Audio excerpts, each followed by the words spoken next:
So hi guys, so I'm making this video कि what should be our strategy in our exam while attempting IBS paper कि हमें हमें क्या strategy से अपना पेपर को सॉल्व करना चाहिए। तो देखो इसके दो तीन स्टेजेस होते हैं कि firstly in reading time, then initial some time and then at the last कि while we are attempting the question. तो सबसे पहले हमें क्या ध्यान रखना है एट द रीडिंग टाइम। ये रीडिंग टाइम में हम ना अब बिफोर पेपर के अंदर because that is an open book.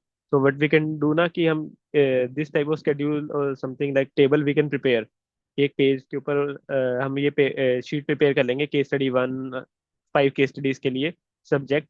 But उसमें हमें क्या करना है, केस स्टडी वन के अंदर 1 to 9 subject, then marks for all 5 case studies. Then what you have to do in your exam ना, इफ योर एग्जामिनर मतलब अगर मतलब in that your locality if that is allowed कि you can write in your sheet a bit on your paper also, a bit on light. अगर हम लिख सकते हैं तो वहाँ दैट इज फाइन। अगर नहीं है तो क्या करना है, जस्ट जैसे ही रीडिंग टाइम खत्म होता है what we have to do ना कि सबसे पहले ये टेबल फिल कर दो कि कौन से केस स्टडी का कौन से सब्जेक्ट से कौन सा क्वेश्चन आ रखा है फॉर ऑल। सबसे पहले ये चीज सॉल्व करना। और रीडिंग टाइम है बट हमें क्या करना है ना कि लाइक अगर मैं November 24 का एक क्वेश्चन पेपर ओपन करूँ ना, तो इसके अंदर ना एक मोस्ट प्रोबली ना एक one type of question will be there that is having a multiple issues, separate issues, कि like issue 1, issue 2 and issue 3। तो इस क्वेश्चन पे सबसे पहले देखो कि पेपर में ऐसा कोई क्वेश्चन है। इफ इफ एनी सच मतलब कोई क्वेश्चन ऐसा कुछ हमें दिख रहा है तो हमें सबसे पहले ना ट्राई करना है कि हम इस क्वेश्चन को अटेम्प्ट कर ले, बिकॉज दैट विल बी ना बिट इजियर साइड कि थोड़ा, क्योंकि उसकी सेपरेट रिक्वायरमेंट्स क्लियरली दिख रही है रेदर देन के कंटिन्यूअस पैरास चल रहे हैं उनके। तो इससे हमें ना क्या मिलेगी कि हम पता चल सकता है कि डिस्क्रिप्टिव देख के भी कि हम इसके डिस्क्रिप्टिव को अटेम्प्ट कर सकते हैं। लाइक अगर मैं November 24 की बात करूँ तो उसमें क्या था कि first question relating to law, law and that's related to remuneration and sitting fees, that is an clear cut. Next is relating to forward cover and money market, that is AFM clearly, and what are the advantages to that. Next is or relating to audit and that's relating to assurance report with UDIN and requirement। क्या अब ये देखो कि आप comfortable हो इन subject से, if you are comfortable ना attempt this type of question. उनको दैट विल हेल्प ना कि मतलब थोड़ा सा हेल्प करता है इशू वाला कि अब क्लियरली हमें पता है कि हमें कौन से पैरास के अंदर लुक ऑन करना है। बट अगर थोड़ा सा ये लगता है ना कि नहीं ये थोड़ा डाइसी हो सकता है कि इश्यूज एक बार जनरली इश्यूज भी हम देख सकते हैं कि generally on the reading time में हमें यही करना है कि क्वेश्चन एक क्वेश्चन तो हमें लीव करना है।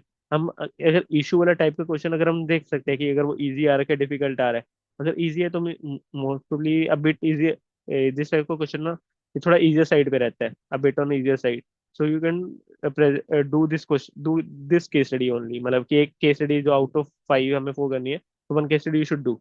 एंड रीडिंग टाइम के अंदर इसी को वो ट्राई कर लो कि इसी को कर लो एक, कि हमें पता चल जाएगा जल्दी से माइंड के अंदर कि इसका क्या आंसर होगा। हम राइट थोड़ा सा लाइट में भी मार्क कर सकते हैं अगर रीड करके कि क्या कंडीशंस है, या हम साइड में लिख रिफंड। अब जैसे कोई रेदर देन कैलकुलेशन बेस्ड या कुछ थ्योरी टाइप का क्वेश्चन आ रखा है, so whether we can see कि लाइक 10% सेल अगर है तो बुक अगर हम ओपन कर सकते हैं तो उसका हम आंसर कर सकते हैं नहीं कर सकते। तो या रेलेवेंट मार्क कर लिया कि जैसे अब इसके अंदर अभी यहाँ पे गिवन नहीं है कि कौन सा इशू किससे रिलेटेड है। बट पेपर के अंदर कई मतलब in some type of question it might be there कि the question related question itself mentioning कि कौन सा इशू से रिलेटेड है। अगर नहीं है तो उसको जल्दी से मार्क ऑन कर लो अगर अपने रीडिंग टाइम के अंदर, that will save your time कि कौन सा पैरा किससे रिलेटेड है। तो हम जब भी उसको लिख रहे होंगे तो हम जल्दी से उसी पैरा के ऊपर जाएंगे, that will save our time. अगर ये करने के बाद हमें क्या करना है कि बाकी केस स्टडीज के भी हम जल्दी से एक बार रिक्वायरमेंट चेक ऑन कर सकते हैं। अब सबसे पहले अब रीडिंग टाइम अगर जब खत्म हो गया ना, सबसे पहले उस see the issue type of question, if that is there that try to attempt that question in reading time। but if that is not मतलब अगर नहीं है then see कि थोड़ा सा किस टाइप का question a bit is on from a descriptive, just see the subject कि कौन सा थोड़ा इजी लग रहा है जिसको हम थोड़ा सा अटेम्प्ट कर सकते हैं, ट्राई कर सकते हैं। तो उस टाइप के क्वेश्चन को लुक ऑन करने की ट्राई करना जिससे हम पैराज मार्क कर ले क्वेश्चन के अंदर।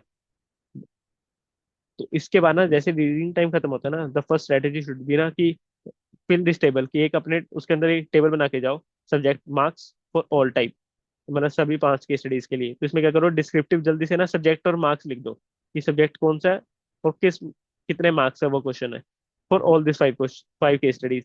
फिर बाद में MCQs भी later you can do later on, MCQs भी मार्क करो जल्दी जल्दी, बस जल्दी से क्वेश्चन की रिक्वायरमेंट देखो, सब्जेक्ट मेंशन करो। इससे इसमें 5 से 7 मिनट्स लगेंगे अगर थोड़े से अगर सब्जेक्ट मतलब कि at least you get an idea कि भी सब्जेक्ट क्वेश्चन क्वेश्चन है। 99% वो हमें आइडिया भी हो जाता है, जीएसटी एएफएम मतलब कि किस टाइप का क्वेश्चन है। 1 और 2% चांसेस कि वो थोड़ा डाइसी लगता है, एससीएमपी एएफएम की कौन सा क्वेश्चन है। तो जल्दी से वो हम पहले उस क्वेश्चन को हम लास्ट में भी अटेम्प्ट कर सकते हैं, बिकॉज अगर ऐसा कोई क्वेश्चन होगा ना मोस्टली एससीएमपी एलो मतलब थोड़ा सा अगर जिसमें है तो थोड़ा कई बार वो आ सकता है कि हाँ उसको थोड़ा सा हम बाद में अटेम्प्ट कर लें। तो अदरवाइज क्या करना है, ये टेबल फिल करना कि इसके बेसिस पे देखना कि अगर तुम्हें कई बार कंफ्यूजन हो जाती है कि यार कौन सा क्वेश्चन करे, तो इसके बेस पे एनालाइज करना कि कौन सा एमसीक्यू इजी लग मतलब थोड़ा किस सब्जेक्ट से है जो जिसको मैं थोड़ा कंफर्टेबल हूँ, उसको भी ट्राई कर सकते हो वहाँ पे उस बेसिस पे एक बार के लिए। और उसमें भी तुम क्या कर सकते हो ना कि पेपर पे ना rather than doing directly on OMR MCQ, एक बार डायरेक्टली उस केस स्टडी पे कर लो, बिकॉज अगर हमें लास्ट में पता चला उसका अटेम्प्ट केस स्टडी अटेम्प्ट करते वक्त कि वो केस स्टडी थोड़ी मुश्किल होगी, बट दूसरी केस स्टडी हमें अब देख के लग रहा है वो इजी थी, तो अब एक बार ओएमआर पे कर दी, you have to attempt that case study, because मतलब इन लास्ट एक केस में हुआ था कि उनके वो मार्क्स ही चेक नहीं हुए। अगर पांचों ओएमआर हमने फिर वो कर दिए उसके 5 केस स्टडीज के लिए। तो डू बेटर मतलब directly on the question paper, then last एक टाइम डिवोट कर सकते हो कि लास्ट में को 15-20 मिनट या बीच में मेरे को, अगर मैं को एक जब फाइनलाइज हो गया कि मैं ये वाली केस स्टडीज तो कर ही रहा हूँ बिकॉज मैंने वो लिख दिया, तो मैं उन्हीं के एमसीक्यूज मार्क ऑन कर दूंगा जल्दी से। तो वो चीज कर सकते हो, तभी क्वेश्चन पेपर में उस पर टिक ऑन करो कि हाँ कि मैं उस पर टिक ऑन करूँ, बाद में जल्दी से लास्ट में 15-20 मिनट में जो भी एक टाइम स्लॉट में आई विल डिसाइड कि फोर मतलब after 2-3 hours I will do the MCQs, उसको मैं ओएमआर पे मार्क कर लूंगा, टॉकिंग अबाउट दैट ओनली। तो उस पर ओएमआर पे मार्क कर लिया। तो एक मेरी स्ट्रेटेजी इस बेसिस पे होनी चाहिए कि मैं किस सब्जेक्ट पे होगा, मेरी टेबल ये ना बहुत हेल्प कर देगी। और इसको ना बिफोर एग्जाम ही मतलब किसी पेपर पे लिख के जाओ ताकि हमें लिखने का भी टाइम बच जाए, हमें 1 2 3 4 जो भी है कि डायरेक्टली में सब्जेक्ट और मार्क्स लिखना पड़े, that will hardly take 5 to 7 minutes and it will save ना कि बाद में अगर हमें खाली एक सब्जेक्ट का क्वेश्चन अटेम्प्ट करना है फर्स्टली, और बाकी सब्जेक्ट के लिए मैं स्पेस छोड़ता जा सकता हूँ 5 to 6 पेजेस पर दैट क्वेश्चन, उसको छोड़ दो वहाँ पे। 6 पेज 6 पेज 7-8 पेज जितने भी लग रहे हैं छोड़ दो उसको। अपने रेलेवेंट सब्जेक्ट जैसे मेरे को कोई जो सिंगल ग्रुप दे रहा है या ग्रुप 2 दे रहा है, उसके लिए ये स्ट्रेटेजी बहुत हेल्पफुल हो सकती है। बहुत ग्रुप वाले के लिए उसका थोड़ा सा फिर भी हो सकता है कि ये मेरे को पता है कि कौन सा क्वेश्चन है, so that I can attempt case study wise also. But अगर थोड़ा सा इसका ग्रुप 2 या ग्रुप 1 है तो रेलेवेंट, तो उसके लिए थोड़ा सा हो सकता है कि ग्रुप 1 मेरा वीक अभी थोड़ा सा प्रॉपरली नहीं हुआ, तो मैं ग्रुप 2 कंफर्टेबल हूँ, तो मैं जल्दी से देखूंगा कि डीटी आईडीटी के मेरे क्वेश्चन कौन से क्वेश्चन है, ताकि मैं उनको अटेम्प्ट कर लूँ एक बार। देन उसके बाद मैं एफआर उनके ऊपर देखूं कि फिर एससीएमपी लॉ या लॉ को मेरे को कौन सा सब्जेक्ट मेरा कंफर्टेबल है, मेरे किस प्रायोरिटी पे क्वेश्चन सॉल्व करने वाला हूँ। तो इससे ना हमें वो पता चल जाएगा, और मैं डायरेक्टली ना उसी क्वेश्चन को जाके जल्दी से मार्क ऑन भी कर सकता हूँ कि हाँ कि मेरा किस से रिलेटेड है, तो मैं उसी को अटेम्प्ट कर रहा हूँ वहाँ बैठ के। तो that will save your time कि अगर मैं सभी के नहीं आ रहे तो I will solve according to the subject wise, और अगर तुमने ये बना लिया तो जल्दी से लुक ऑन करना, और एक एक सब्जेक्ट को मैं वाइंड अप भी कर सकता हूँ। जैसे डीटी को मैंने कंप्लीट किया, डीटी आईडीटी, तो मैंने उसकी बुक्स भी सेपरेट कर दिया, लेफ्ट हैंड साइड रख दी, राइट हैंड साइड रख दी, जो भी वहाँ पे एग्जामिनर वो बन रहा है। तो उससे तुम्हारा टाइम बच जाएगा बाद में कि मेरे को डीटी आईडीटी पिक ही नहीं करना अब नाउ, मेरे को लॉ एसएमपी ऐसे जो भी सब्जेक्ट है कि subject we can close this way. और इसके बाद जैसे अब क्या करना है कि हम अब डायरेक्टली आएंगे हम अपने उस पे क्वेश्चन पे। तो उसके बाद हमें ये टेबल फिल करनी है, जैसे अब हम जल्दी से हमें क्या करना है मेरे को कि जल्दी से आया देखा एक प्रोविजन से रिलेटेड क्वेश्चन पूछ रहा है, अकाउंट्स बुक्स में पूछ रहा है तो मतलब एफआर से रिलेटेड होगा। गवर्नमेंट ग्रांट से रिलेटेड है, लोग किस में पूछ रहे हैं, कंसेशनल लोन है, बुक्स ऑफ अकाउंट में पूछ रहे हैं अमाउंट क्या होगी, तो again FR question. Date of issue of invoice of goods, मतलब इनवॉइस के केस में कब पूछता है, वो जीएसटी में पूछता है, आईडीटी में। तो ऐसे जल्दी से करके ना हम देख सकते हैं अपने ये टेबल को, जैसे F R IDT two MCQ will be of 2 marks. इसके लिए मत लिखना यहाँ पे कि 2-2 मार्क्स है, नीचे वाले के लिए लिखना, बिकॉज अगर हमें कंपेयर करना पड़े कि मेरे को मेरा ये स्ट्रॉन्ग है तो उसके बेसिस पे मैं कौन सा अटेम्प्ट करूँ, दैट विल हेल्प। कि अगर मेरे को बाकी जैसे मेरे को पता चल गया कि इसको तो मैं अटेम्प्ट कर रहा हूँ यहाँ पे, या कोई भी, अब मेरे को आउट ऑफ 3 मेरे को अब चूज करनी है। अगर मार्क्स सेम है तो ठीक है, फिर मैं उसके बेस पे देखता हूँ कि मेरा कौन सा सब्जेक्ट है। बट अगर 8 मार्क मतलब कोई एक ऐसा कोई क्वेश्चन आ गया जिसमें एक एक सब्जेक्ट के ऊपर थोड़े मार्क्स ज्यादा इंक्रीज कर रखे हैं, दूसरे सब्जेक्ट पे 2-3 मार्क्स लेस है, तो मेरे को उसके अकॉर्डिंग एक बार देखना पड़ेगा कि मैं वो अटेम्प्ट करूँ या ना करूँ। तो on the basis of that also. अब इसमें भी अब देखो ना, अब एग्जाम में हमें कैसे अप्रोच करना है, जैसे अगर मैं एग्जाम्पल के लिए मैं केसडी 5 मैंने वो करी थी, एक केसडी 5 में इशू बेस्ड अगर मेरे को ढूंढनी है कि इशू बेस्ड मेरे को मिल जाए कोई। अब इशू बेस्ड में मेरे को जैसे सबसे पहले क्या देखना है कि refund of import, rejection of refund of import duty है, तो कस्टम अथॉरिटी, तो मैं रिफंड वाले में अपने इंडेक्स में जाऊंगा, तो I will search this topic. अब मैं डायरेक्टली केस स्टडी 1 से जाता हूँ एक बार कि मैं कैसे ढूंढता। अपने उस एग्जाम के अंदर। अब वो पूछ रहा है कि अमाउंट ऑफ प्रोविजन कितनी रिकॉग्नाइज होनी चाहिए। अब ऐसे भी मत करना कि डायरेक्टली मतलब वो कर रहे हो, बट एक प्रोविजन की हेल्प भी ले सकते हो कि प्रोविजन कितना होना चाहिए। कि अब क्वेश्चन के अंदर जाओ पहले तो, कि क्वेश्चन कितनी अमाउंट के ऊपर जा रहा है, कि दो तीन अमाउंट जिसमें मैं थोड़ा लग रहा है रीडिंग करने से कि प्रोविजन कितना बनना चाहिए। Index 37 will be there provision के लिए, कि इंडेक्स 37 अप्लाई होता है प्रोविजन में। अगर मैं ट्राई करूंगा कि सुबह अगर मैं थोड़ी ये वीडियो भी बना पाऊँ कि कौन सा इंडेक्स किसके लिए है, बट मोस्टली वो कर ली होगी तो दिस अटेम्प्ट के लिए रेलेवेंट नहीं रहेगी। Next is related to government grant. अब गवर्नमेंट ग्रांट के लिए इंडेक्स 20 है, अगर मेरे को कंसेशनल लोन देखना है, अब मैं एग्जांपल के लिए जाऊं तो will open my FR index and concept wise and index this topic wise. So I no मेरे को इंडेक्स, अब मेरे को इंडेक्स के अंदर भी कैसे जाना है, मेरे को पता चल गया कि मान लो मैं इंडेक्स की हेल्प ले रहा हूँ अब। तो मेरे को कैसे जाना है इंडेक्स 20 में, 17 page number is my topic subject wise. So मेरे को देखना है यहाँ पे कि मेरा कोई कंसेशनल या उस टाइप का कोई टॉपिक गिवन है यहाँ पे। Conditional grant, disclosure, forgivable loan, market rate, non monetary, non applicability, payment of government grant. तो मेरे को लग रहा है ये वाला टॉपिक है उससे रिलेटेड कुछ हो सकता है जिसमें मेरा हेल्प कर दे वहाँ पे। फॉरगिवेबल लोन, क्योंकि वो भी कंसेशनल लोन की बात कर रहा है, फॉरगिवेबल लोन या लेस मार्केट रेट पे। तो मैं उसका हेल्प भी ले सकता हूँ वहाँ पे कि मेरे को कैसे रिकॉग्नाइज करना है। और government include each type of government की, वो नहीं है सेंट्रल स्टेट करेगा, तो ये आंसर तो हो ही नहीं सकता, रिमेनिंग हमें थ्री में से देखना था। Next is relating to date of issue of invoice. अब मैं इसके लिए मेरे को पता है कि अब ये मेरा आईडीटी का है, तो आईडीटी में मैं अपना आऊंगा कि मैंने आईडीटी का कंसेप्ट इंडेक्स शेयर कर दिया था, तो आईडीटी में भी कंसेप्ट प्लस दिस। अब मेरे को पता है कि इसके अंदर मेरे को आएगा issue of invoice, tax invoice के अंदर मेरे को मिलेगा। तो 25, go to 25 26 page number directly. 25 26 और top of the page you can just, ठीक है ना, नीचे से भी देख सकते हो कि page number is there and 25 26 tax invoice and which provision is asking about in case of sale और रिटर्न बेसिस। अब मैं चेक ऑन कर सकता हूँ कि वो अवेलेबल है कि नहीं है यहाँ पे। सेल और रिटर्न बेसिस, टैक्स इनवॉइस।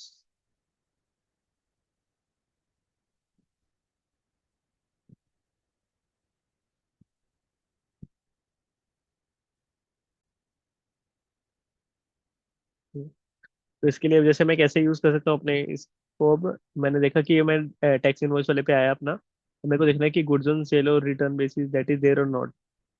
मैं ये रहा, गुड सेंटेंस सेल और return basis 31/7 page number 9.10। This is May 25 study material, तो 9.10 page number. So this is goods sent on sale or return basis. When goods sent on this and this basis, the provision is there before at the time of supply or 6 month। और फिर भी ना on safer side की, if you no ना कि मेरे को provision भी याद है, तो एक बार ना देखने में कोई वो नहीं है, मेरे को अगर पता है कि कौन से चैप्टर में कहाँ मिल जाएगा, तो rather than taking a risk you can, मतलब कि ये जस्ट लुक ऑन कि अगेन कि वापस क्या था, कौन सी डेट से था, कि सो दैट मतलब कि 2 मार्क्स इजीली अगर गलत ना हो जाए। See this thing before at the time of supply, 6 months from the date of removal, तो टाइम ऑफ सप्लाई मेरे को जाना पड़ेगा, टाइम ऑफ सप्लाई निकालनी पड़ेगी उसके लिए। That is the thing. Next is relating to FCRA law. अब मेरे को इसके लिए क्या करना पड़ेगा, अपने लॉ के उसमें जाना पड़ेगा, लॉ के इंडेक्स के अंदर, assume set A, this is my chapter plus topic because I know if FCRA is there, so I'll not go to direct to, topic wise. So I have to go to FCRA and again directly go to page number one. See where is FCRA, page number 36 to 37, 36 FCRA.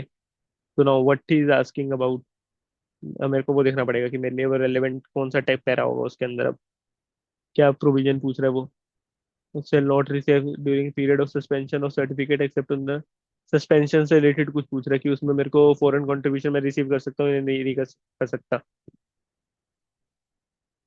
Suspension से related ही mostly वो पूछ रहे हैं वहाँ पे। Next is also related to suspension, after revocation of suspension मैं कितना कर सकता हूँ या यार, थोड़ा तो वो सस्पेंशन के ऊपर है, लेट कि सस्पेंशन से रिलेटेड कुछ है या नहीं है।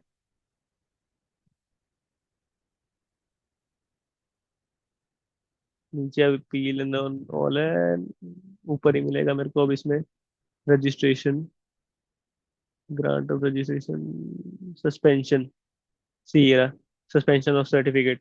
So I'll go to this 2.23 of law study material. Go to your relevant study material and go to, because I've written 691 concept K number. I'll go to directly 691 from here.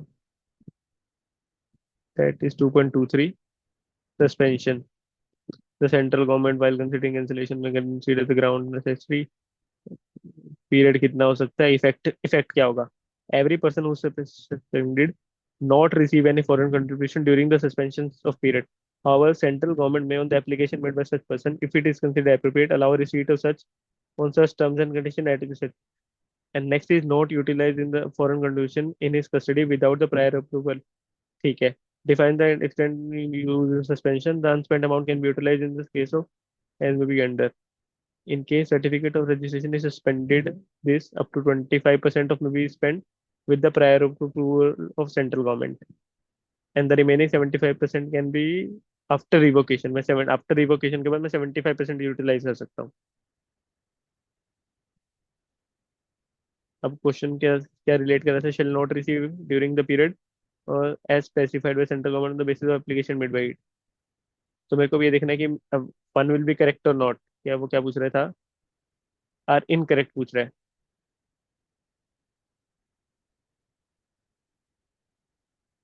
अगर वो करता है तो ये करेक्ट स्टेटमेंट है कि accept, एक exception दे रखी थी वहाँ पे सेंट्रल गवर्नमेंट की, अगर मैं एप्लीकेशन मेड करता हूँ, application made by it only, तो वन इज करेक्ट. तो one, so one will not come here. So now COD will be there. Now we have to see from that. तो next अब मेरे को देखना है कि COD में से करेक्ट है, तो third option is there. Now मेरे को देखना है सेकंड और फोर्थ में से कौन सा करेक्ट होगा. Let me see. Second can receive foreign up to 25,000 during the period of suspension with the prior permission of RBI. RBI की approval. RBI was not there in FCRA here. Let me go to again this provision. Maybe spent to up to 25 with the prior approval of central government, not RBI. RBI गलत statement है. Second is false. So C this is C will be the correct answer. तो ऐसे help मेरे को जल्दी से देखना है FCRA के लिए भी. मेरे को भी FCRA राइट नाउ इमीडिएटली से कि एक्चुअली मैं खुद भी बोलूँ तो मेरे को FCRA इतना रिमेम्बर नहीं था, बट मैंने भी कैसे लुक ऑन किया, जल्दी से इंडेक्स में गया. इंडेक्स से मैंने जल्दी से प्रोविजन देखा मेरे को, तो मैंने 2 मिनट के अंदर मैंने राइट नाउ रीड किया प्रोविजन, तो मैं within 4-5 minute, 4 minute extra लगे होंगे थोड़े से. So and to for a 2 marker question, 2 marker MCQ, I still have a 3.6 और 4 मिनट्स. 4 मिनट्स आई स्टिल है because. Next is what is income. अब मेरे को इनकम के लिए मेरे को क्वेश्चन देखना पड़ेगा कि क्या क्या इन्फॉर्मेशन गिवन है, कौन रेलेवेंट है. जैसे मिस्टर इंडिविजुअल है, individual is resident non resident, depending on that. तो next is how Sandeep then should the issue in the respective audit report. अब ऑडिट रिपोर्ट का क्वेश्चन जब भी आए ना, सो केयरफुली सी ना कि वो audit report in relation to standard of auditing बोल रहे हैं या ऑडिट रिपोर्ट बोल रहे हैं. If you asking about audit report, then it may direct, मतलब ऑडिट रिपोर्ट के साथ में कारो की रिपोर्ट भी also come, because we have to report on मतलब अदर मैटर्स, मतलब other regulatory matters. So in that CARO is also there. Other IFC reporting is also there, but मतलब वो normally यहाँ पे हम करते नहीं, इसमें मेंशन नहीं कर पाते. तो इसमें audit report will be there. So that will cover the normal reporting that we have to do as per मतलब कि on the financial statement. Next is on Caro, मतलब का if any matter that is related to Caro. अब इसमें audit से related क्या issues हैं संदीप के, दैट वी हैव टू सी. तो उसके बेसिस पे हम विल आंसर दैट. और अगर ऑडिट रिपोर्ट में वो पूछ रहा है तो मोस्टली 705 या मतलब उससे रिलेटेड 706 भी हो सकता है कि किस कौन सा मैटर देना चाह रहा है, एडवर्स मतलब डिस्क्लेमर या विच एवर. और कारो से रिलेटेड भी एक पॉइंट चेक ऑन कर लो. जब भी क्वेश्चन की रिक्वायरमेंट देके जाना कि ऑडिट रिपोर्ट बोल रहा है as per standard on auditing और general audit report. Next is computer taxable income mister Karanveer. अब करणवीर की हमें करनी है, तो इस MCQ को हमें यहाँ पे करना ही नहीं. हमें इसके साथ जब भी हम ये वाला 1.7 करेंगे ना, तो हम उसके साथ ये वाला क्वेश्चन सॉल्व करेंगे. सो ऐसे लिंक कई बार देखना होता है हमें. टोटल इनकम और उसकी टैक्स लाइबिलिटी निकालें तो हमें उसको देखना पड़ेगा कि उसका टैक्स लाइबिलिटी ऑफ इंडिविजुअल के लिए तो कंपनी के लिए भी चेक ऑन करो कि कंपनी या जो भी स्टेटस है उसका क्या है, कि वेदर अगर इंडिविजुअल केस में रेजिडेंट नॉन रेजिडेंट है और कंपनी के केस में डोमेस्टिक है या फॉरेन कंपनी है, पोएम अगर कुछ इन्फॉर्मेशन गिवन हो उस बेसिस पे। और नेक्स्ट क्या है, correct statement of IGST paid on purchase of machinery by file in the month of March 24 as per the relevant provision. और इसमें देखना पड़ेगा, हम इसमें डायरेक्टली हम अब ये नहीं देख सकते कि परचेज ऑफ मशीनरी वो 3B में पूछ रहे हैं कि उससे रिलेटेड क्या है, क्या ट्रीटमेंट करेंगे परचेज से रिलेटेड। अब परचेज से रिलेटेड तो ITC का कुछ पॉइंट होगा यहाँ पे, ITC का हो सकता है that is due to claim कर सकते हैं, या उसका फर्दर आगे रिवर्सल्स वगैरह कुछ होगा। नेक्स्ट इज कि good sent out of India for exhibition, you are required, हमें क्या करना है इसमें, when is the supply take place, when invoice is required to be issued, अगर हम कोई बाहर भेज रहे हैं तो वहाँ पे इनवॉइस कब आएगा, इशू करना चाहिए। And one refund in respect of good sent of India not broad back. अब हमें ये कैसे करना है, अब good sent out of India that is IDT के इंडेक्स में अगर हम वापस आए तो,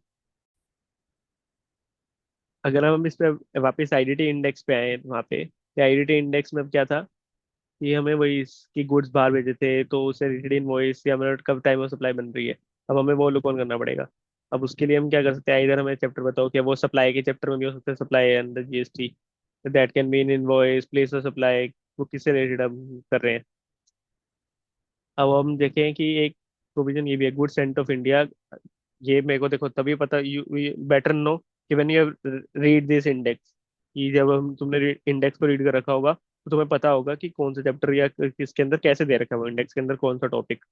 तो जैसे good sent of India for exhibition और कंसाइनमेंट बेसिस, क्वेश्चन के अंदर बिकॉज वही था कि गुड्स बाहर गया एग्जीबिशन के लिए या उसके लिए, तो इसमें अब क्या प्रोविजन होगा। I will go to directly study material 9.11। तो इस सिनेरियो में ये specific out of India either to be sold or brought back within stipulated 6 months, and the supply would be take place on the expiry of 6 months from the date of removal, removal के case में in a specific neither sold abroad or brought back within the said period, so from the date of removal 6 months will be taken for, and if the specific good are sold abroad fully or partially within the specified then within that, and if not within the speculated then sender shall issue a tax invoice at the date of expiry of 6 months from the date of removal। तो ये provision हमें लिखना था और इसी according हमें answer करना था वहाँ पे।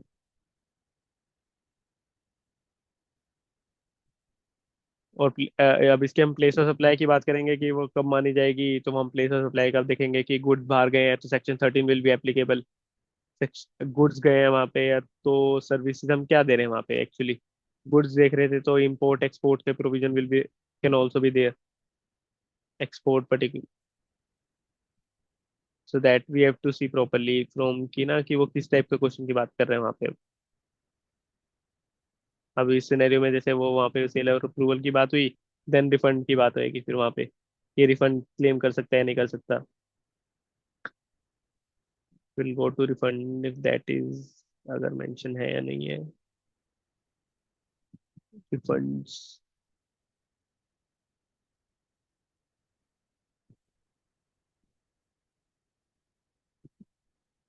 Clarification on refund can be cleared in case specific good sent out of, देखो I have bold it also 15.51, if we'll go to 15.51, 500 pages lower approx 15.51, what is there, clarification is there कि अगर होंगे तो वहाँ पे क्या होगा। Further would be deal this accordingly LUT 1894, तो इसके हम यही आंसर हम लिख सकते हैं वहाँ पे अपने आंसर के अंदर, सोल्यूशन के अंदर, that will help. That's why ना कि इंडेक्स ऐसे हेल्प करता है कि जब हमने उसको रीड कर रखा हो, अब मेरे को अगर पता चल गया कि रिफंड से रिलेटेड कौन सा है, तो मैं अगर मैंने उसको रीड कर रखा है तो मेरे को पता होगा कि whether that provision will be there और नॉट इन द इंडेक्स।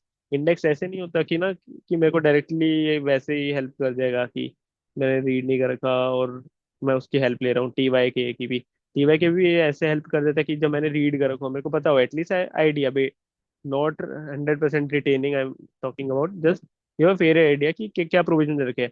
अगर मेरे को भी नहीं पता था कि वो एग्जिस्ट कर रहा है, अगर मेरे को मिल गया वहां पे और मैं रीड भी कर रहा हूँ तो 2-3 minutes it will take, so that will help, yeah, at least you will write the provision and on the basis of that if you will write the conclusion you will fetch some marks, how that will help, ऐसे help करता है फिर वो paper के अंदर। Now तो 1.8 is done. Will go to next कि अब इसमें पूछ रहा है कि वो कॉम्पिटिटिव डेरिवेटिव और उसकी बात कर रहा है, तो उसका मेरे को पीजीवीपी के अंदर मिल जाएगा जल्दी से। I can go to PGVP and that is speculative और non speculative will open again. मतलब मैं जल्दी से इंडेक्स भी दिखा रहा हूँ कि कैसे हमें हर सब्जेक्ट का एक एक थोड़ा सा, कि कैसे अब मेरे को chapter plus topic wise use करना, because I know the chapter. अगर जिसके चैप्टर कंफर्टेबल है ना तो open that only chapter plus topic, where is PGVP from page 5 to 9, chapter number third. And now this is a speculation that I have to see speculation where it will be there now. Speculative directly, it is mentioned speculative business, it is there. So I'll have to go to 3.9 and I'll see the relevant provision कि वो किसका gain कहाँ classify करने की बात कर रहा है, अगर मेरे को हेल्प कर रहा है प्रोविजन के अंदर और नॉट। दो it is an MCQ but मेरे को थोड़ा सा हेल्प कर देता है कि साइड में लोग ऑन करने के लिए। Next is relating to ECB. अब ईसीबी अगेन मेरे को लॉ के मिलेगा। अब ईसीबी लॉ के अंदर किस में होता है, फेमा के अंदर। अब फेमा के अंदर मैं ईसीबी ई के अंदर जाऊंगा, पोर्ट के अंदर एलिमेंट, तो अब मैं ई ECB framework is there. So आई, मेरे को पता चल गया ना ईसीबी के अंदर है, तो मैं ईसीबी के अंदर ढूंढूंगा जल्दी से जाके अब रेलिवेंट। जैसे एक उसने पूछ क्वेश्चन के अंदर मैं अगर मैं जाता तो उसने मेरे को एक रेट ऑफ एक्सचेंज के लिए भी पूछा था, कन्वर्जन करेंसी के लिए। So that is there exchange rate. तो इसके बेसिस पे मेरे को हेजिंग प्रोविजन जो भी वो पूछ रहा है वहाँ पे। नेक्स्ट इज एक्सपोजर कौन सा है, प्रोसीड वर्किंग कैपिटल के लिए मैं यूज कर रहा हूँ कि नहीं कर रहा। तो अब जैसे फोर्थ है, मेरे को उससे पता चल जाएगा कि फोर्थ आएगा या नहीं आएगा। नहीं आएगा तो last option will be cancel. तो फर्स्ट सेकंड एंड थर्ड मेरे को देखना पड़ेगा वहाँ पे, क्या सेकंड या थर्ड करेक्ट है, तो उसके बेसिस पे मेरे को अगर सेकंड भी करेक्ट आ रहा है तो मेरा only C will be there, third आ रहा है तो बी होगा, अगर दोनों ही नहीं है तो then A, A answer will be there. Next is interim financial report, that is an FR question, so I can go to index 34। अगर मैं इसमें भी बात करूँ फिर go to FR concept wise index, because I know interim financial report is asking about, so index 34 will be there. Interim financial report, and what he's talking about in the question in IFR: extraordinary gain, impairment loss, EPS, if that provision कुछ अगर है तो यहाँ पे we can look on, if there are significant impairment is there interim financial report की क्या करना है, तो I can search from that कि मेरे लिए वो relevant है या नहीं यहाँ पे उस क्वेश्चन के लिए यहाँ पे। Though it is an MCQ, MCQ में वी कैन सी कि हमें वो चेंज करना है नहीं करना। Next is relating to portfolio, that will come under AFM. AFM के अंदर पोर्टफोलियो में जाके we can look on. Next is GST and TDS both. Now we will to see कि जीएसटी में कौन सा प्रोविजन टीडीएस का लग रहा है, तो टीडीएस के अंदर we can go and simultaneously in DT also. TDS के अंदर गए तो हम अब देख सकते हैं कि विच प्रोविजन विल एप्लीकेबल वहाँ पे हो सकता है। हमें तो बस ये देखना है कि कौन सा प्रोविजन एप्लीकेबल होगा और क्या रेट है उसका, हम तो बहुत जल्दी से क्रॉस वेरीफाई कर सकते हैं from our book. Next is will you classify inventory and tradeable as current assets. अगर मैं इसके लिए बात करूँ, एफ आर टी वाई के index plus initial, so something this type of question are also there in the, so we'll go to page number 2 to 3, Pindes 1, here it will be there.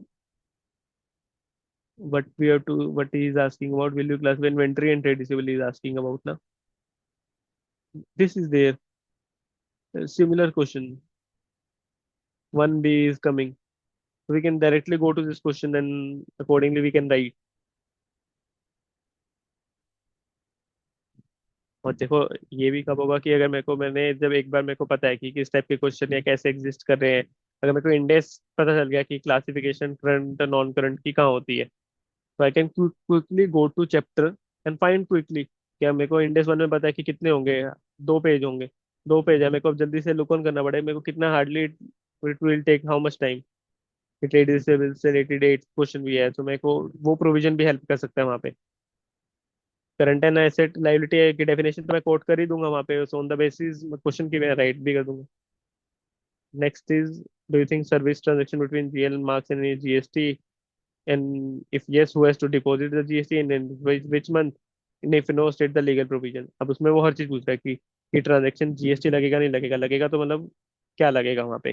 तो अगर इस type की transaction कभी भी आती है ना, तो सबसे पहले देखना है कि सप्लाई है या नहीं है। प्लेस ऑफ सप्लाई कहाँ आ रही है, प्लेस ऑफ सप्लाई बाहर आ रही है तो जीएसटी के वो नहीं लगेगा वहां पे, तो क्या ही होगा फिर। अगर इंडिया के अंदर है तो विल सी कि कौन पे करेगा वहां पे, सप्लाई आरसीएम पे करेगा या एफसीएम के अंदर it will be there. Time of supply क्या थी उसके अंदर। Then after time of supply अगर क्वेश्चन वैल्यू सप्लाई से रिलेटेड भी है कि फॉरेन करेंसी है तो उसको कन्वर्ट करना पड़ेगा। देन आफ्टर दैट आरसीएम या एफसीएम के केस में मतलब वो क्या पूछ रहा है कि has to deposit the GST. GST कब डिपॉजिट करवाना है and in which month. GST case में ये ध्यान रखना होता है कि जिस मंथ के अंदर हमारी टाइम सप्लाई फॉल करी है उसकी नेक्स्ट मंथ की हमारी ड्यू डेट होती है। Now next is variance that is the standard costing in SCMP. If I go to set the SCMP chapter plus initial wording I'm out. This one is similar type of question is there or not, firstly I'm looking into that। और एससीएमपी के question को try करना कि last में attempt करो, अगर जितना time बचेगा उसके according we can write accordingly. What type of variance is asking about the question? Traditional and operating variance। I have to see कि whether such traditional and operating variance is there or not। Traditional and see traditional two question I got one illustration, so I have to see whether that will match my requirement or not। कि मेरे को ऐसे ही एक बार look on करना पड़ेगा अपने two case study to run. Moving to case study number 3। Number of GDR. GDR will be in number of GDR to be issued that is in AFM. तो मैं एएफएम का भी एक बार कंसेप्ट वाइज ओपन करूँ। AFM concept topic wise and chapter plus topic wise. अब GDR मेरे को let's see in topic wise if I can get और नॉट फ्रॉम जी, पेज नंबर 9।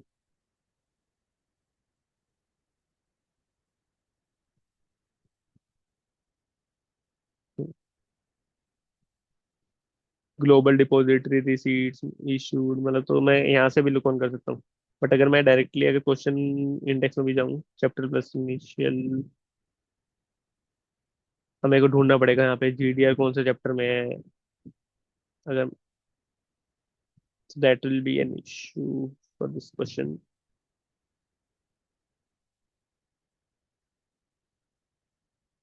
इसके लिए मेरे को जीडीआर कहाँ मिला था उसमें अगर मैं जाऊँ तो GDR was in chapter number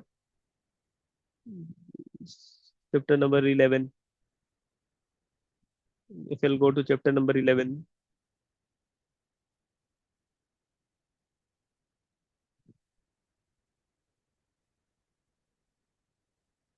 wait,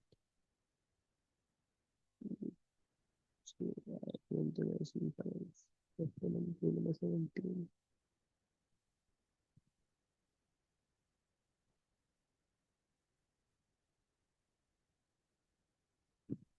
compute the number of GDR to be issued and the cost। this is question I can get। देखो मेरे को ऐसे ही इंडेक्स उस इंडेक्स से मेरे को वो मिला, मेरे को चैप्टर नहीं पता था तो वो भी नहीं पता था। तो मैंने को क्या किया जल्दी से मैंने टॉपिक वाइज इंडेक्स में गया, मेरे को नहीं पता था कि कौन से उसमें होगा। तो टॉपिक वाइज से मेरे को ऐसे हेल्प मिला। सो दैट डिपेंड ना कि मेरे को कौन से carry both the type of index. तो मेरे को कई बार पता नहीं होता कि मेरे को वो चैप्टर कौन से में था। If you have studied well और तुमने वो स्टडी कर रखा है ऑलरेडी, यू नो कि वो कौन से में मिलेगा तुम्हें। अगर तुमने chapter plus topic wise if you are read well ना कि अगर वो कर रखा है, तो मेरे को जैसे इमीडिएटली मेरे को नहीं पता था कि अब जीडीआर कौन से उसमें होगा, तो मैं क्या किया टॉपिक वाइज में गया, मैंने टॉपिक वाइज से ढूंढ लिया। तो that depend on comfortability on which index you are comfortable with, topic wise or chapter plus topic wise. If you know the chapter then you can search in that, that will save your time.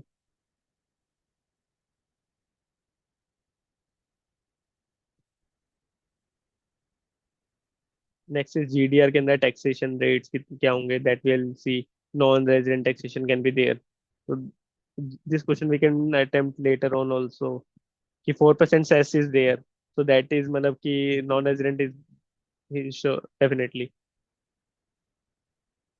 Next is and business laws and brought forward laws for computing book profit। book profit means minimum alternate tax for companies is asking about for short span pre limited। तो हम अब इसके अंदर profit loss के लिए क्या करेंगे, book profit वाले प्रोविजन के अंदर जाएंगे, like will open DT index, it is already open or not. DT के अंदर अब मेरे को which provision was,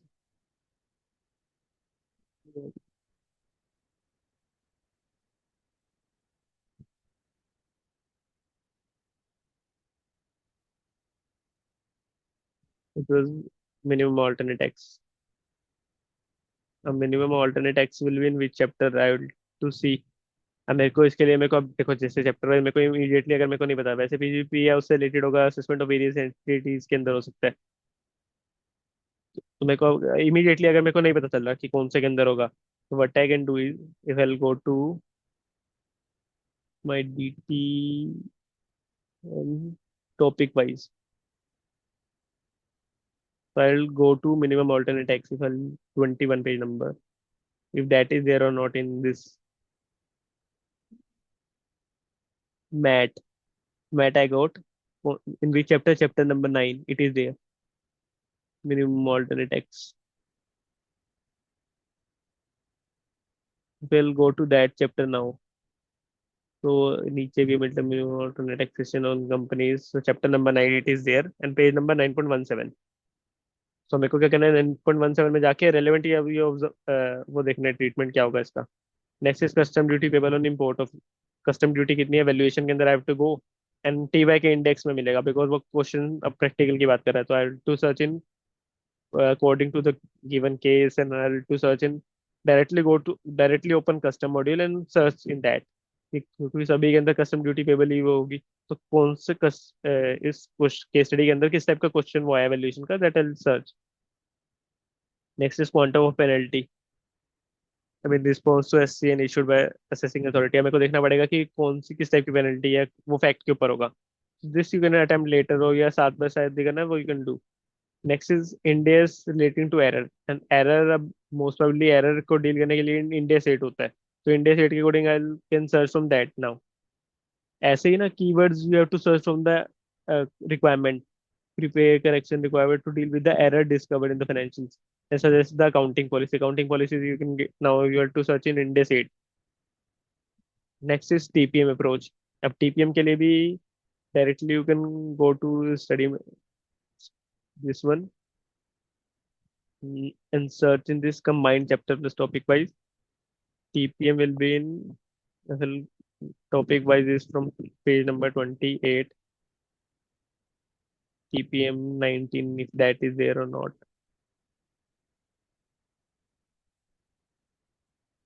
TPM it is there, so I can search from this now कि मेरे लिए कौन सा रेलेवेंट है यहाँ पे। टीपीएम ये रहा 124 3.28, मतलब थर्ड चैप्टर के अंदर it is there, so I will can search from that now.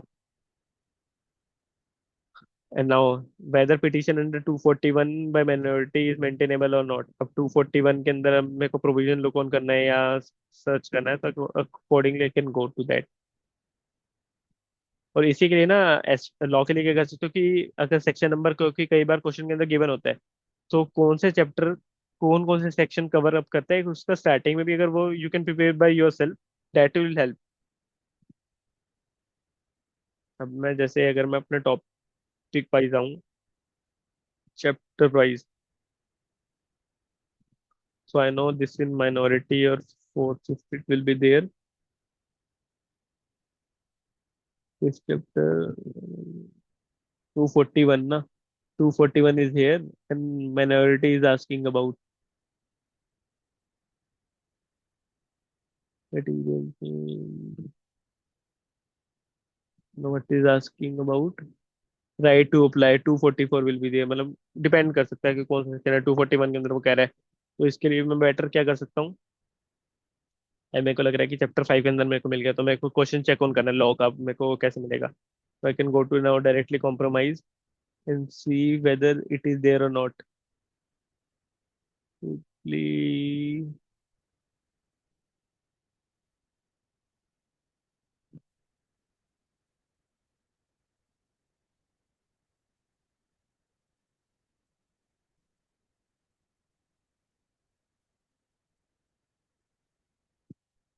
मतलब 2-3 question are related to this, मतलब we can search in that कि अब वो रेलेवेंट है या नहीं मेरे लिए। यहाँ पे मेजोरिटी से रिलेटेड है तो माइनॉरिटी का भी हो सकता है, that we can see. So next is case study number 4, 3 we have done now. Case study number 4, total cost to be capitalized for software mean mostly intangible index go to index 38 and मतलब C की, or directly from the question you can see कि which type of cost is asking about interest paid to INC while claiming this provision, if not what will not disallowed. So mostly is asking about section 40 की कितना disallow हो जाएगा। TDS if not deductive melody INC is non-resident, so either 100% disallowance will be there or it will not be there while filing IETR। मतलब सी की वजह TDS और deductible deducted और not, मतलब see that provision. Next is what strategy to ensure proposed investment in securities is profitable. क्या strategy करनी पड़ेगी, हमें एक बार देखना पड़ेगा क्वेश्चन के फैक्ट्स के अकॉर्डिंग है तो। Draft letter department GST credit और ट्रांसफर टू पुणे रजिस्ट्रेशन। मैं पुणे के अंदर ट्रांसफर कर सकता हूँ नहीं कर सकता, मेरे को देखना पड़ेगा रजिस्ट्रेशन के अंदर आई कैन गो। GST ITC की मैं ट्रांसफर के ऊपर ले सकता हूँ नहीं ले सकता। How the shrinkage in inventory should be reported in case audit report. Audit report के अंदर मेरे को कैसे मैसेज करना है, emphasis other matter, that depend on the requirement कि वो कैसे वहाँ पे बात कर रहा है कि ऑडिट मैटर देना है उसका एम्फेसिस देना है या अदर मैटर पैराग्राफ में यूजर को अटेंशन ड्रॉ करनी है। Next is relating to AFM की take position in debt and equity securities. अब मेरे को एक बार क्वेश्चन भी लिखो करना पड़ेगा वो किस कंपनी के लिए बात कर रहा है, डिस नॉर्मल कंपनी के लिए कुछ जो सेल कर रहा है, या किस वो कंपनी का स्टेटस क्या है। मैं डायरेक्टली ऐसे नहीं कर सकता ना कि डेट इक्विटी के अंदर वो डायरेक्टली प्रॉपर कर दूंगा, तो केस फैक्ट देखना पड़ेगा कि कंपनी का स्टेटस क्या है, वो फ्यूचर प्रोस्पेक्ट क्या है। Next whether GST required to utilize the balance in ECL while paying GST। Balance this nature और डॉक्यूमेंट while claiming ITC के लिए वो 4 क्या क्या डॉक्यूमेंट्स चाहिए, I can write that. Prescription score marks और GST लाइबिलिटी के लिए I have to see the question, मतलब कि कितना मैं कर सकता हूँ कितना नहीं कर सकता वो। नेक्स्ट इज इंटेंजिबल के अकॉर्डिंग वो क्या पूछा मेरे से, guide the according general disclosure क्या है। I can go to India 38 study material last में डिस्क्लोजर गिवन होते हैं, तो I can write down that. और जनरल बेसिस पे जा सकते हो, carrying amount reconciliation opening closing amortisation हमें प्रोवाइड करनी होती है, मूवमेंट्स हमें प्रोवाइड करनी होती है, that we have to do. अगर कोई यूजफुल लाइफ इंटेंजिबल्स की डेप्थ अमोर्टाइज हम कितना कर रहे हैं, कोई अगर हमने कुछ और एस्टिमेट लिया है, that we have to provide. And list down the condition of derecognition. Directly go to the intangible asset and see the derecognition. Well, I have opened already in days because I know in days 38 is there. In days 38, see derecognition is there or not.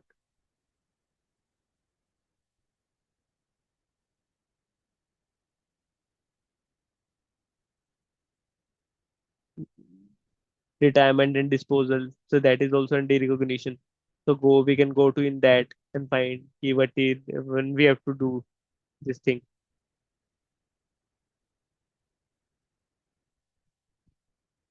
And disclosure you can find in this thing.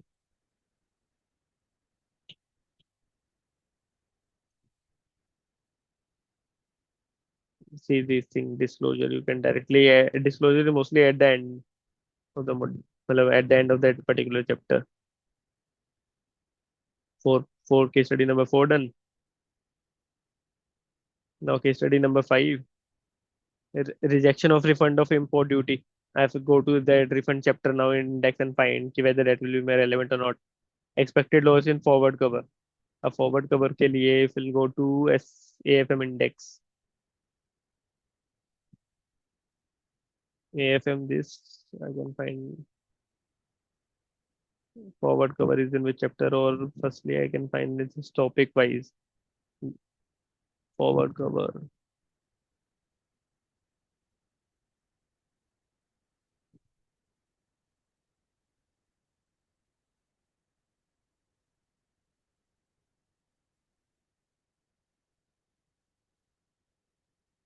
Forward cover as such directly is not there. So now we have to search key of in which chapter four and chapter IFM in which chapter it is will be there.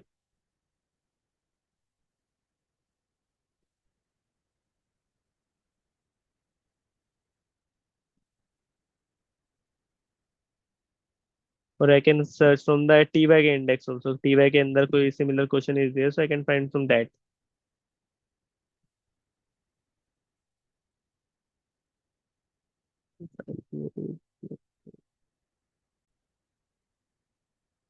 So I'll open the TBAG index. So forward cover most probably in this foreign exchange मतलब related with that chapter. So most probably forex or in IFM it can be there. Now we will go to chapter number 10, 14 to 16. Chapter number 10. Now I'll see whether any question covered this or not. See forward cover position मतलब you can find मतलब कि ये cover relevant है नहीं वहाँ पे मेरे लिए. Either decision to take forward cover justified or not. So in chapter 10 it is there. Now next is penalty. In that penalty was if we'll go to na, so it was a misreporting penalty. We'll go to directly which issue was relating to arithmetical error and some addition was there. So it is reporting of misreporting or income is there. So that penalty, how much it will be levied. And next is asking about section 188. Go to section 188 and find whether relevant transaction value, whichever approval is asking about, whether that is there or not. And next, मतलब though we have discussed this thing कि remuneration 197 is applicable or remuneration chapter we can search in that thing. You will easily get. Next is forward and money market in this chapter 10 it is there. So last chapter is assurance report. Now assurance report is in safe. We'll go to that if we can find this in our audit. Audit concept index, chapter plus topic wise. Assurance reporting is in this perspective. So 3400 series from where it is starting. Page number 37 it is there. Hmm. So what now he is asking about? We have to see.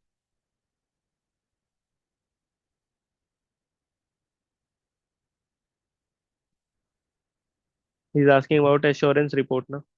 So additional, not this assurance engagement, examination procedure of procedure, presentation disclosure. It can be there because accounting policy is asking about that will be in presentation disclosure thing or reporting thing can also be there.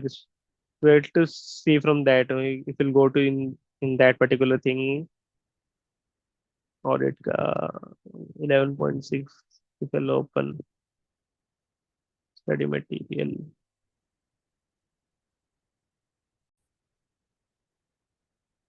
If you'll see na 11.9 or 10 it was there. Examination procedure, now presentation disclosure, accounting policies, this thing. They clearly disclose presentation of this, not misleading नहीं होना चाहिए. That is there. So in from we can write this thing. Accounting policy, if there is a change in accounting policy that need to be disclosed, whether change will affect or not. So that we have to provide. And UDN requirement we have to see. Not where it is there. Topic 5, it might be there. Last.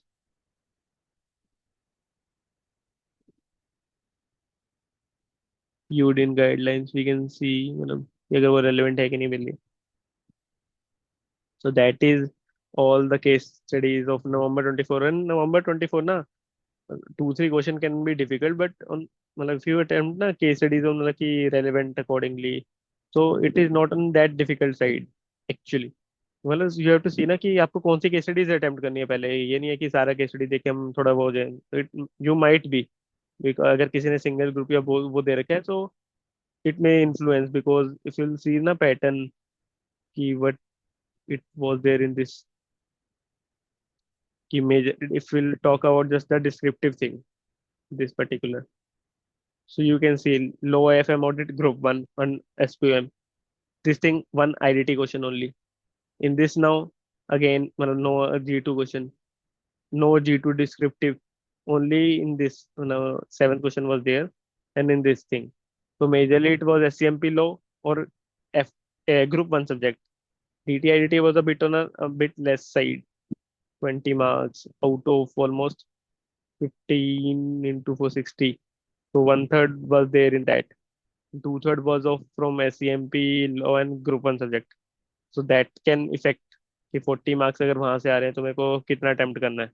So that can be on a difficult side on that way. And DT question भी गई, IDT question भी सारे कई बार easy नहीं होते. So that's why it can be a difficult paper. Otherwise अगर किसी student ने थोड़ा बहुत भी आइडिया ले रखा है, इफ यू नो ना कि इंडेक्स इंडेक्स का भी आइडिया आपको, you can quickly find and accordingly right. अगर आपको बेसिक्स मतलब थोड़ा सा उसमें भी अगर किसी स्टूडेंट को है तो उसके लिए it can be on a difficult side IBS paper. But अगर आपको इंडेक्स का भी फेयर आइडिया ना, you can on that attempt मतलब कि उस बेसिस पे भी you can right and fetch some marks. But should have a fair idea of the material and the index you are carrying. And mine, I have shared index for all the things. And if you have any query, you can ping me on my Telegram channel, C. Vinay Kumar IBS, and you can ask me on the YouTube comments, and I will respond to that too. So thanks for now, and all the best for your May 25 exams, and we will meet later on for next students if we'll meet. So thank you and bye bye.